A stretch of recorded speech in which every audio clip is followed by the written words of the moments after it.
And Jess with Emotional Fire Academy today to talk about highly sensitive person career survival, the top 5 mistakes to avoid so you can stop just surviving and start thriving in your career. So subscribe to my channel. I put out new videos every week about what it's like to be a highly sensitive person and how to thrive. And who am I? Why should you listen to me? I am Jess. I am your guide through this process. I help highly sensitive people up level in life. I'm an emotional engineer and a veteran firefighter. So, thanks for listening, and let's dive right in. And we're gonna kind of jump around. I'm just gonna stay outright. If you're looking for a video on career survival tips, maybe you've stayed too long at your job. Number 4. I'm an advocate of just plain quitting. Quit the dang job. This is your sign from the universe. Now, you don't need my permission because you already have your own. You already know that's kind of what you already want to do. And if this little push is going to get you over the edge, so be it. So listen to your heart. If you're trying to force yourself through this experience, just quit. I speak from years of experience. I like quitting jobs. It makes me feel so good when I walk away from a really crappy work culture. Holy cow, it's relieving. And so, a lot of people will advocate lining up something else, playing it safe. Don't take the leap until you have something lined up. Sorry, I think you should just outright jump. Just jump, leap. That's what I've done my entire life. And I have learned more in the interim from having to be resourceful and having to figure out how to pay my bills, whether that's from driving Lyft or Uber or DoorDash or selling plasma, hustling, however I have to hustle. I learn more from that and gain more resiliency than I ever have from playing it safe, lining up another miserable job, and attracting more of the same crap that I just left by stepping into something else. So, yeah, I'm not going to advocate playing it safe. And if you fear, this is for those of you who fear being homeless. Everybody's fear is homelessness. I'm going to run out of money and go bankrupt and be homeless. And I lived in a van for 2 years, intentionally, maybe unintentionally, intentionally. And it was great. I had no responsibilities. I just drove around America. It's like a tent with wheels. It really is awesome. And so if that's the worst thing that can happen to you in life, is to be homeless, you're still going to learn from the experience, and it actually might be better than what you're fearing it is. It's certainly going to be better than your soul-sucking job that you're at now that you need to watch videos for and get tips from and endure because you don't really want to be enduring it deep down. So there we go. There's my plug. Yeah, I said it. Just quit the job. Life is too short. Whatever. All right. So let's go back to number 1. Number 1 mistake. So maybe you are in a job situation where you're like, okay, I'm going to try and see this through. Maybe it's just there's some moving parts that aren't working. I do get some fulfillment from it. There are redeeming aspects. Okay, so not using a persona, that is a amateur mistake.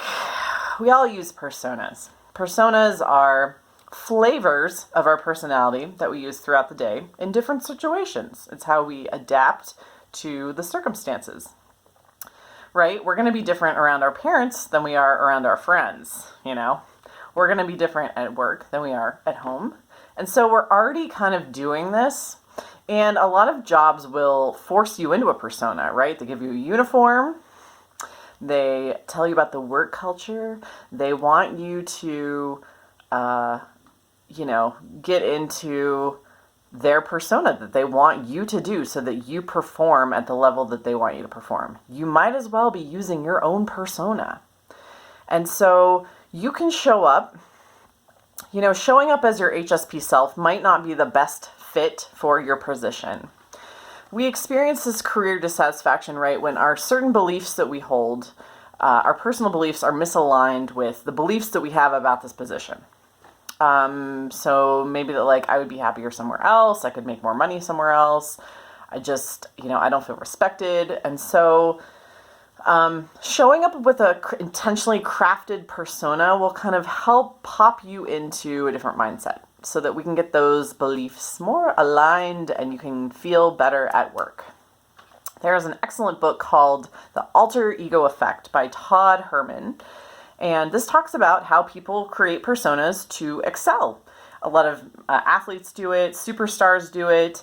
And so when you're showing up in some sort of sporting or gaming or even work is kind of a game, right? You're winning or losing. You're either excelling and making more money, getting the promotions, or you're in threat of losing your job and nobody likes you and you're miserable. It's kind of winning or losing. So it is kind of a game in itself. So bringing an intentionally crafted persona to that game is the most adaptive thing you can do. So, and that might not be your HSP persona. That might be someone who's really in control of their emotions, really, focused on certain aspects, able to get along with anybody, doesn't take anything personally. Some of these things that maybe aren't suiting you in the workplace as a highly sensitive person, make a persona that doesn't have those things, right? You can create a persona, intentionally craft it and show up that way just to work, and then when you leave work, the persona is gone and you're back to your old self. So this is actually a very adaptive strategy so that you can do amazing things. And it's well documented, well researched, that this is how a lot of these superstar, performers, athletes, how they excel in the ways that they do. And this is achievable by you too. So not using a persona, also a major mistake. Make a persona for work. Who would you want to show up as at work? And what values would that person have? What beliefs? You can craft it from scratch. So, number 2, not knowing your values. That is another major rookie mistake. If you're suffering at work, you might not know what you value and how this job fits into those values. So your core values are what make you tick, right? There are about 4 or 5 core values that we all hold. Identifying them is super powerful. So if you Google core values worksheets, you can pull up a worksheet and just go through the list and pick out the 4 or 5 that most identify as you, as who your core person is. For me, it is adventure, honesty, growth, creativity, and courage. And so once you know what your core values are, you can make a persona around one of the core values or 2 of them. You could filter your work experience through the lens of that core value, right? You could either say, okay, this is where I am checking off some of the boxes of my core values. This is how I could bring a core value to work, right? For instance, when I was a firefighter, I got all of my core values except that creativity, right? I had adventure, growth, courage, honesty. I had all that, but I didn't have creativity. And so what I would do is volunteer for the creative projects, right? I would make the fire presentation safety slides that were hilarious, by the way, and do the research for that. And I would also cook, which was, for me, a really great creative outlet. I would cook for everyone all the time. I was always making different recipes. And so that's how I infused that last value into my work life. And so this is what you can do too. Even if you can't add it at work, make sure you're getting, those last few missed core values in your personal life. So, that knowledge is super powerful. Knowing what your values are, making sure, even if, that will enhance your fulfillment and really start to reframe things for you to know, like, okay, who I am deep down is getting satisfied. And that's gonna project into work because you have that information. So, number 3, no emotional sovereignty. So work is a game. You're either winning or losing. And your emotions are a currency in that game. So as a highly sensitive person, as people, we are very emotional. Sometimes we share our emotions with people. Sometimes we overshare. And so keeping our emotions to ourselves, starting to sit in our own emotions, develop emotional sovereignty is a very adaptive strategy. Why is this? Because Unfortunately, in the workplace with bureaucracy and drama and backstabbing, it's easy for us to get pulled into that as HSPs, right? We orient towards emotional stimuli, towards what's going on in our relationships, and so it's easy for us to lose sight of the work we're doing for the personal relationships that are actually happening in the workplace. So as we develop emotional sovereignty and we kind of connect with who we are, we don't need to seek the advice of someone else. We don't need to go gossip about someone. We don't need to, we start withdrawing from that behavior and then kind of cleaning up our emotional sphere at work. I like to do emotional sovereignty as a mirror work. So I will literally look in the mirror and be like, what are you feeling right now? I acknowledge that, and really looking in my own eyes, developing this emotional intimacy where, because, if unfortunately marketers, supervisors, they know that emotions are a currency that can be leveraged. And so if we share it openly with the wrong people, sometimes that burns us at work. Sometimes that creates unhealthy and toxic dynamics at work.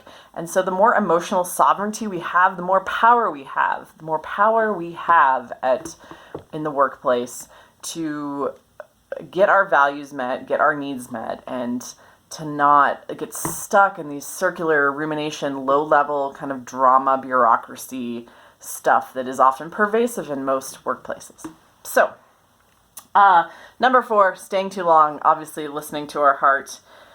I want to touch on real quick, aligning your beliefs. If you just really don't believe in what you're doing, it's gonna make your sensitivity that much worse, and you're gonna be so unfulfilled.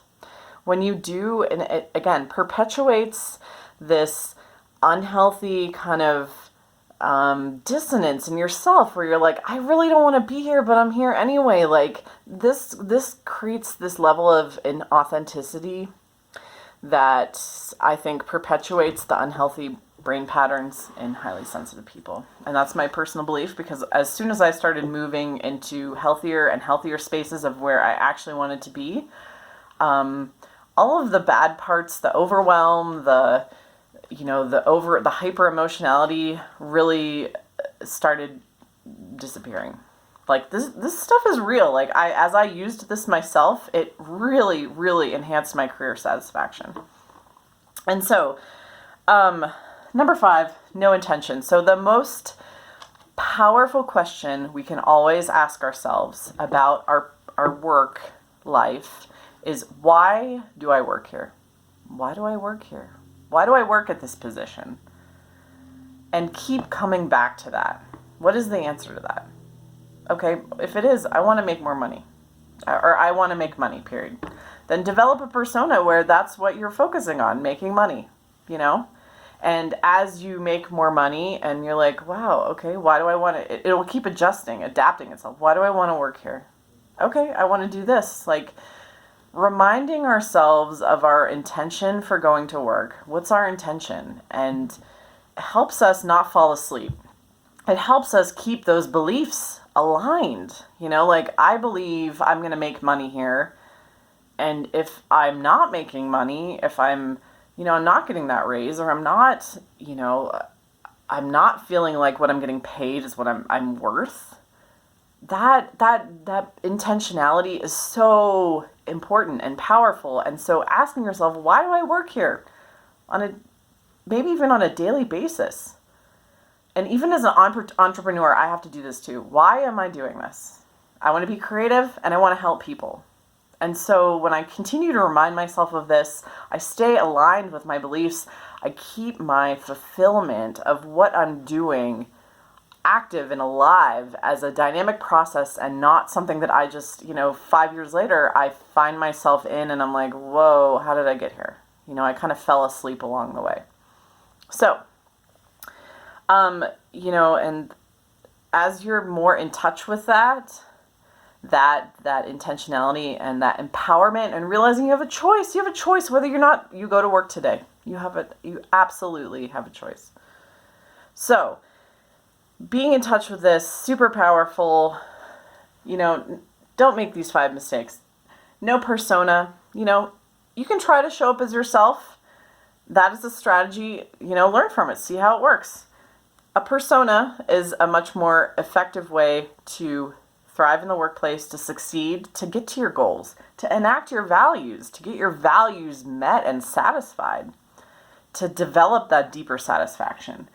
The emotional sovereignty, again, keeps our emotionality intact. It keeps us kind of like sitting in our own, being able to rule our own emotions, sitting in our emotions, handling our emotions on our own, and out of the complexity of the personal relationships that highly sensitive people often get caught up on in the workplace. That's why I've left most of my jobs, is because of the people at work. I wasn't vibrating with them. We didn't have similar values or goals or outlooks. The work itself was kind of secondary.